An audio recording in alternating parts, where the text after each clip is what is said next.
వేదిక మీదకి సాదరంగా ఆహ్వానించేస్తున్నాము.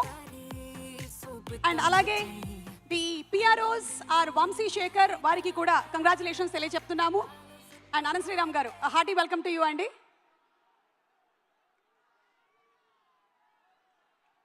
ఉలికి పడి ఊగాల ఉలకైనా నేనురకేస్తే, అదిరిపడి ఆగాల పిడుగైనా నేనడుగేస్తే,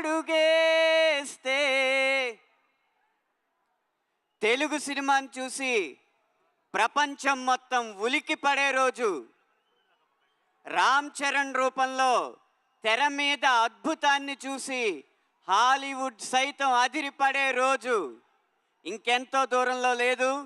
ఆ రోజు పెద్ది బల్ల గుద్ది రికార్డులు బద్దల కొట్టి మరి నిరూపించుకునే రోజు జూన్ 4, 2026. ఆ రోజు మొదలు మీ జోరు, మీ హుషారు ఎవ్వరు ఆపలేరు అని ఘంటాపదంగా తెలియజేస్తున్నాను. రాబోయే ఆ విజయ బేర్ని విజిల్స్ రూపంలో వినిపించడానికి విజయవాడ గడ్డకి, విజయవాడ నడి బొడ్డుకి విచ్చేసిన అభిమానులందరికీ, ఊరి నుంచి ఇక్కడికి ఉరుక్కుంటూ వచ్చిన ప్రతి ఒక్కరికి ఈ ఊపిరి సాక్షిగా వందనాలు అర్పిస్తున్నాను.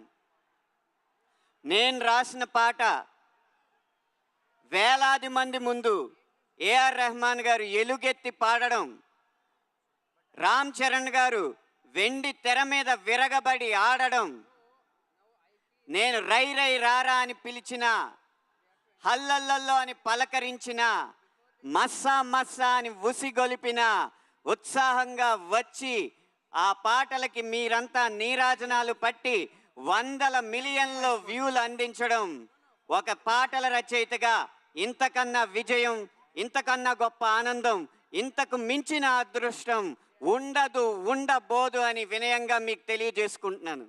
ఇవన్నీ కూడా నాకు ఒకే ఒక్క సినిమాతో అందించింది ఆ ఒకే ఒక్కడు. అతను ఎవరో కాదు, ఒక క్రాస్ ఓవర్ అథ్లెట్.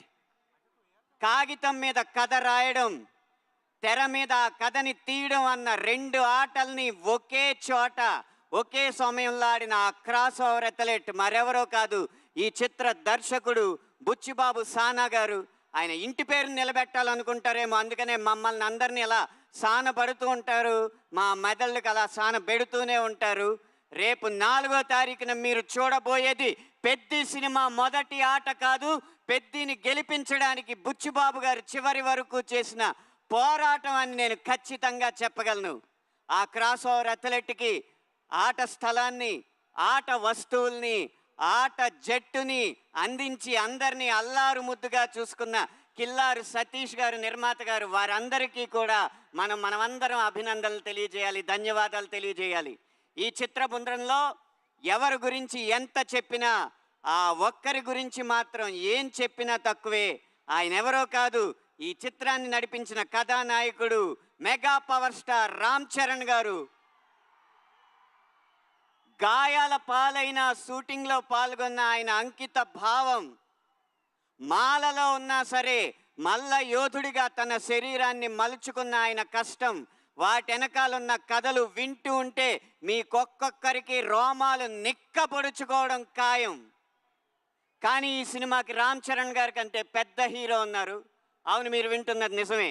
ఈ సినిమాకి రామ్ చరణ్ గారి కంటే పెద్ద హీరో ఎవరో కాదు, ఈ పెద్దిగాడి కథ కొండరాళ్లనే కండరాళ్లుగా మార్చి ఆడి పోరాడి కండాల్ని కదిలించిన పెద్దిగాడి కథ. మీరు టీజర్లో నిదర్శనం చూసే ఉంటారు. పెహల్వాన్ పెద్దిగా కనపడుతుంటే అక్కడ కనపడుతుంది రామ్ చరణ్ కాదు, ఆంజనేయ స్వామి అని ప్రతి గుండె ఈ ఆంధ్రప్రదేశ్, తెలంగాణ మొత్తం ప్రతిధ్వనించింది. అది ఈ కథకున్న బలం. ఏదో కొండ కింద ఊరు, 500 గడపలు కూడా ఉండవు. ఆ ఊరి కోసం పోరాడినోడికి దేశం మొత్తం ఎందుకు నీరాజనాలు పడుతుంది అంటారా? ఇన్ని కోట్ల ఎకరాలు ఉన్న ఈ దేశంలో ఆ 5 ఎకరాల కోసం దేశం మొత్తం 100 సంవత్సరాలు పోరాడి సాధించలేదా? ప్రతి ఊరు ఈ దేశానికి అయోధ్యే. అక్కడ పుట్టిన ప్రతి కొడుకు రాముడే. కన్న ఊరి కోసం, కన్న వారి కోసం అతడు చేసే ప్రతి ప్రయత్నం యుద్ధమే. ఆ పోరాటంలో అతన్ని ప్రేమించి అతని వెనక నిలబడ్డ మీలాంటి ప్రతి ఒక్కడు హనుమంతుడే, బలవంతుడే, భగవంతుడే. కాబట్టి ఈ పెద్ది కేవలం పైకి సినిమా కథలా కనిపిస్తున్నా ఈ పెద్ది కొండ కిందూరి రామాయణం. ఆ రామాయణం ఎంత కాలం నిలిచిందో ఈ పెద్ది కథ కూడా కాలాల పాటు నిలిచి సంవత్సరానికి 10 విజయాలు కాకుండా 10 సంవత్సరాలకి ఒకసారి వచ్చే సినిమాగా ఈ పెద్ది నిలిచిపోతుందని బల్లగుద్ది మరీ చెప్తూ, మండే గుండె నీలో లేదంటే కాలు చెయ్యి ఉన్నా లేనట్టే, నీకు నెగ్గే నైజం అర్థం కానట్టే. ఇది పెద్ద సినిమా ఇచ్చే సందేశం. ఇంతటితో నా మాటలు సమాప్తం. ధన్యవాదాలు. Thank you so much Ananth Sriram గారు. మీ మాటల ప్రవాహం చాలా బాగుంది, పాటల ప్రవాహం చాలా బాగుంది. మీరు అడపాదడపా మా కోసం కొన్ని స్టెప్పులు కూడా వేస్తూ ఉంటారు కాబట్టి చిక్రీ స్టెప్ ఏమైనా ఇవాళ ట్రై చేద్దాం అనుకుంటున్నారా? లేదు, సతీష్ గారు పారితోషికం ఇవ్వలేదు. అందుకని చిక్రీ స్టెప్ వేయట్లేదా? నేను స్టెప్ వేయాలంటే రామ్ చరణ్ గారి కంటే ఎక్కువ పారితోషికం కావాలి. వామ్మో, నమస్కారం అండి. ఈ ఒక్క వీడియో చాలు రేపటికి వైరల్ అవ్వడానికి. Thank you so much sir. ఆటైనా వేటైనా మన